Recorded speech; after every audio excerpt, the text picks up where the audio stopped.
I never thought I'd be here, telling this kind of story. One of my biggest fears in life was my wife cheating on me. It's the kind of thing you hear about happening to other people, but you pray it never happens to you. When I found out she was cheating, it felt like my whole life had fallen apart. Everything I thought I had, our marriage, our family, our future together, was gone in an instant.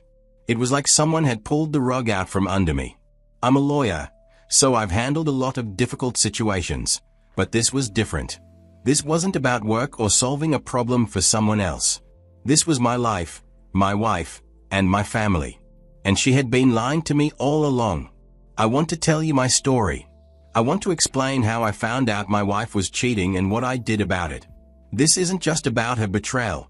It's about what happens when someone breaks your trust in the worst way possible. If you've ever been afraid of this happening, or if you're just curious about how I dealt with it, listen closely. I'm going to tell you everything. Her ex-boyfriend wasn't a stranger to me. I knew him from a distance, but we were never close. To be honest, I didn't think much of him when we first got together. At the time, he was just her past, someone she'd left behind. Or so I thought. From what I'd been told, their breakup had been messy. She was so devastated that she couldn't see a way forward.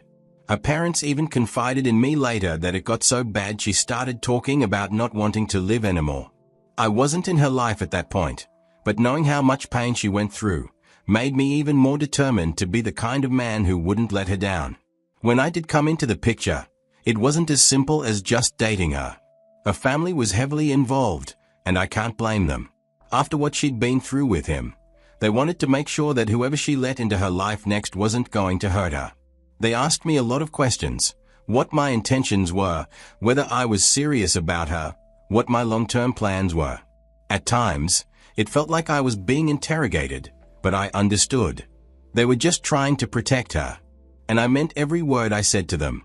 I wasn't playing games. From the moment I met her, I knew she was special.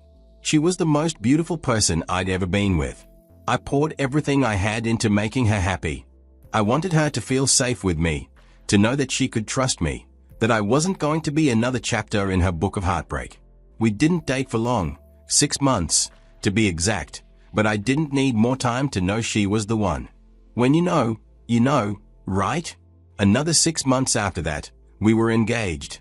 3 months later, we were married. At the time, it felt like my greatest achievement wasn't in my career or anything else. It was her. Having her by my side made me feel like I'd won some unspoken prize. I thought I'd taken away her pain, that I'd erased her past with my love. I never imagined that same past would come back to haunt me years later. It was a Tuesday. I wasn't feeling great, just one of those days where your body tells you to slow down. Normally, I'd push through, head to the office, and deal with work as usual, but this time I decided to stay home. I don't usually stay home from work. In our 3 years of marriage, I could count on one hand the times I'd done it. I called in sick, made myself a cup of tea, and settled on the couch to rest. My wife, as usual, had her routine, gardening in the backyard, her favorite way to spend an afternoon. I was dozing off when her phone, left on the coffee table, started buzzing. At first, I ignored it, but it kept going off, ring after ring, the same name flashing on the screen. It was a name I didn't recognize. Something about it caught my attention. She hadn't mentioned anyone new in her life recently, and this was definitely a female name. My first thought was that it might be a friend or a colleague. Curiosity got the better of me, so I picked up the phone. My intention wasn't to snoop or invade her privacy. I thought maybe it was important, and I could tell the caller to ring back later when my wife was inside. But the moment I answered, I froze. The voice on the other end was male. He sounded cheerful, and what he said sent a chill down my spine. "Hey, babe. I was just thinking about you. How's my queen doing?" I didn't know what to say. For a second, I thought maybe I misheard him. I cleared my throat and said, "Hello." That's when he hung up. Just like that, the line went dead. I stared at the phone in my hand. Who was this guy, and why was he calling my wife babe and queen? I needed answers. I went straight to the call log. My stomach sank as I scrolled through the history. This wasn't just a one-off call. They'd been talking a lot. Morning, afternoon, night, it didn't seem to matter. The same number, over and over again. I clicked on the messages. And there it was, right in front of me. Their conversation wasn't just friendly. It was intimate. He called her all sorts of pet names. She called him things she'd never even said to me. There were jokes, compliments, and even a few photos. But the worst part? They'd been planning meetups. There were specific times and places mentioned. Restaurants, hotels, his place, and even my house. I could feel my heart pounding in my ears. I couldn't believe what I was seeing. My wife, the woman I thought I knew inside and out, had been sneaking around behind my back. But I needed to be sure. I couldn't rely on assumptions. I opened Truecaller, a quick way to identify unknown numbers. When the results popped up, my stomach dropped. It was her ex-boyfriend. The guy I knew about, the one her family swore she was done with. It all started to click. The frequent calls during the day when I was at the office. The time she said she was out running errands. The moments she seemed distracted at home. It wasn't my imagination. She was having an affair. And not just with anyone. With him. I sat there, staring at the phone, feeling a mix of anger, heartbreak, and betrayal. This wasn't just a mistake. This was deliberate. And I knew, at that moment, I couldn't let it slide. I didn't let my emotions take over. I knew I had to think clearly, especially because we had a child involved. I wasn't just going to let this slide, but I also wasn't going to act recklessly. I'm a lawyer, and if there's one thing I've learned, it's that preparation is everything. First, I started gathering evidence. I took screenshots of every incriminating message. I saved the call logs showing how often they spoke, usually in the afternoons when I was at work. I even went through the photos they sent to each other, photos I would never have imagined my wife would send to another man. It was disgusting and heartbreaking, but I knew I had to keep going. If I was going to confront her, I needed to be sure I had everything. There could be no room for her to twist the story or deny it. Once I had enough evidence, I contacted a divorce lawyer. Not just any lawyer, but someone who specializes in these types of cases. I didn't tell my wife, of course. I didn't even let her suspect anything. I acted normal at home like nothing was wrong because I needed time to prepare. My lawyer was thorough. We sat down and planned every step, focusing on two main goals: getting full custody of my child and protecting the assets I had worked so hard to build. The child custody part was critical for me.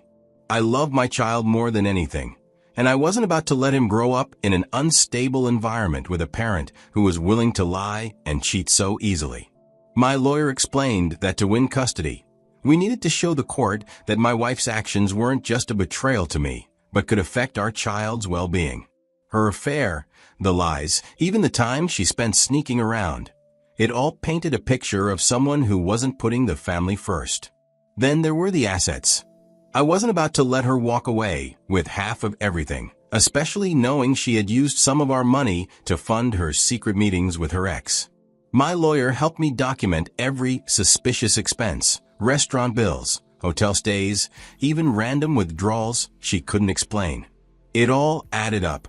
Over the next few months, I continued to act like everything was fine. It was one of the hardest things I've ever done, sitting at the same table with her, smiling, pretending, while knowing what she was doing behind my back. But I had a plan, and I knew I had to stick to it. I wasn't rushing. I wasn't panicking. I was building a case that would leave no room for argument. When the time came, I wanted to be ready. Soon it was Christmas Day, and we were at her parents' house, just like we'd done every year since we got married. They had one of those picture-perfect Christmas settings.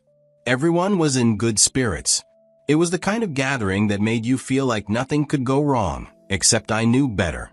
For months, I had been holding onto a secret that I couldn't keep anymore. That day, I decided it was time. If I was going to end this marriage, it had to be on my terms and in front of everyone who thought our relationship was perfect.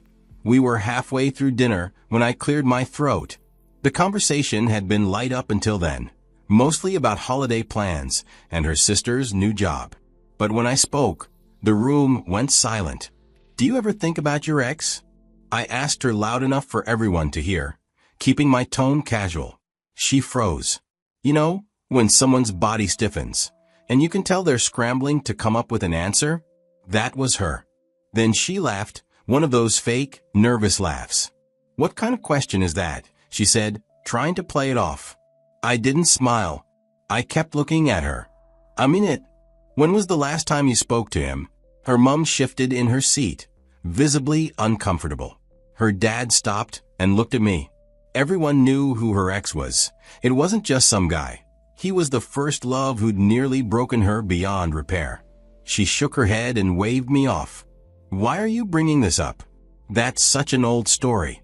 I haven't talked to him in years. She said it so confidently that if I didn't already have proof, I might have believed her. But I wasn't there to be fooled. Really? I said. Because I'd like to see your phone. Now she looked cornered. What? Why? She stammered, still trying to sound innocent. What's wrong with you? This isn't funny, but I wasn't joking and I wasn't backing down. If you've got nothing to hide, then you won't mind showing me your phone. Right here. In front of everyone, the room got so quiet you could hear the crackle of the fireplace. Her mom looked at her, concerned. She hesitated, but eventually slid her phone across the table, putting on this act of, I have nothing to hide. I picked it up, unlocked it, and scrolled straight to the name I was looking for. I turned the phone to face her family. Does anyone here know a woman named Sarah? I asked. Everyone shook their heads. Well, Sarah, I said, scrolling through the messages, is not a woman at all. It's your ex-boyfriend. Her face turned pale. What are you talking about? She said, her voice cracking. That's not true. I held her phone up and dialed the number. The speaker rang loudly, filling the awkward silence in the room. Everyone's eyes were on her now. She sat frozen, her hands gripping the edge of the table. Then a man's voice answered. His voice, deep, unmistakable, echoed from the phone. Hey, babe, he said casually. The color drained from her parents' faces. Her mom gasped audibly. Her dad's expression hardened. I hung up without saying a word and placed her phone back on the table. That's him, I said, looking directly at her. That's the man you've been talking to for months. The man you've been meeting behind my back. She tried to stammer out an explanation, but I wasn't finished. I pulled out a folder I had tucked into my bag. And in case anyone doubts me, I said, here's the proof. I slid the folder across the table. Inside were screenshots of their messages, photos they'd exchanged, and even call logs. Her mom opened it and gasped again, covering her mouth. Her dad didn't even look at her. He just stared at the folder. I'm done, I said, standing up. I'm done with this marriage. I'm done with the lies. And I'm done with you. I reached into my bag one last time and pulled out the divorce papers I'd prepared weeks ago. I placed them on the table in front of her, along with a pen. You'll be hearing from my lawyer. And just so you know, you're not coming back to my house. When I say her family was shocked, I mean they were completely blindsided. Her mom just sat there, speechless as she stared at the phone. Her dad's face went pale like he couldn't believe what he was hearing. They'd put so much trust in me when I came into their daughter's life. They wanted to be sure I was the right man for her, someone who'd never hurt her the way her ex had. And here I was, the one exposing her lies. It felt like I was ripping their world apart. They tried to plead with me, especially her mom. She kept saying things like, please think about your family. Think about your child. Her dad joined in too, asking if there was a way to save the marriage. But I wasn't hearing it. They didn't know how deep this cut, how much it destroyed me.